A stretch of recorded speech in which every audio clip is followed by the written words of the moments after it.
नमः शिवाय। शिव पुराण अध्याय 12। ब्रह्मा जी कहते हैं, नारद तदंतर शैलराज हिमालय उत्तम फल फूल लेकर अपनी पुत्री के साथ हर्ष पूर्वक भगवान हर के समीप गए। वहां जाकर उन्होंने ध्यान परायण त्रिलोकीनाथ शिव को प्रणाम किया और अपनी अद्भुत कन्या काली को हृदय से उनकी सेवा में अर्पित कर दिया। फल फूल सारी सामग्री उनके सामने रखकर पुत्री को आगे करके शैलराज ने शंभु से कहा, भगवान, मेरी पुत्री आप भगवान चंद्रशेखर की सेवा करने के लिए उत्सुक है, अतः आपके आराधन की इच्छा से मैं इसको साथ लाया हूँ। यह अपनी दो सखियों के साथ सदा आप शंकर की ही सेवा में रहे। नाथ, यदि आपका मुझ पर अनुग्रह है तो इस कन्या को सेवा के लिए आज्ञा दीजिए। तब भगवान शंकर ने उस परम मनोहर काम रूपिणी कन्या को देखकर आंखें मूंद ली और अपने त्रिगुणातीत अविनाशी परम तत्वमयी उत्तम रूप का ध्यान आरंभ किया।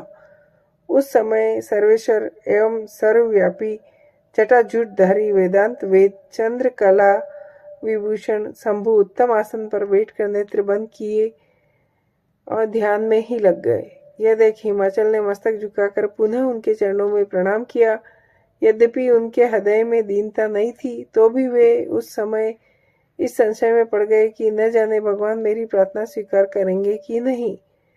वक्ताओं में श्रेष्ठ गिरिराज हिमवान ने जगत के एकमात्र बंधु भगवान शिव से इस प्रकार कहा। हिमालय बोले, देव देव महादेव करुणा शंकर शंकर विभो, मैं आपकी शरण में आया हूँ। आंखें खोलकर मेरी ओर देखिए।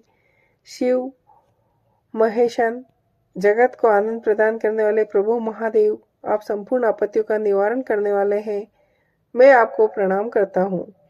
प्रभु, मैं अपनी इस पुत्री के साथ प्रतिदिन आपका दर्शन करने के लिए आऊँगा, इसके लिए आदेश दीजिए। उनकी यह बात सुनकर देव महेश्वर ने आंखें खोलकर ध्यान छोड़ दिया और कुछ सोच विचार कर कहा। महेश्वर बोले, गिरिराज, तुम अपनी इस कुमारी कन्या को घर में रखकर ही नित्य मेरे दर्शन को आ सकते हो, अन्यथा मेरा दर्शन नहीं हो सकता।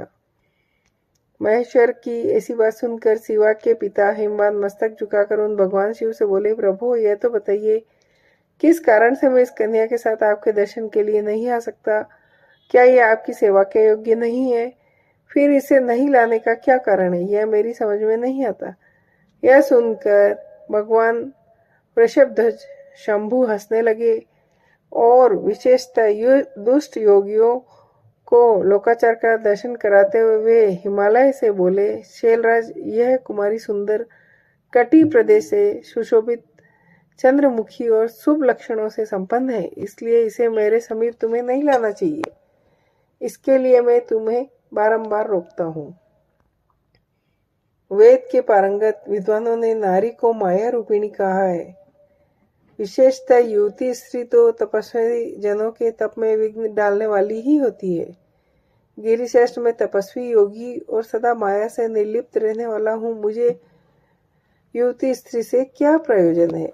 तपस्वियों के श्रेष्ठ आश्रय हिमालय, इसलिए फिर तुम्हें ऐसी बात नहीं कहनी चाहिए, क्योंकि तुम धर्म में प्रवीण, ज्ञानियों में श्रेष्ठ हो।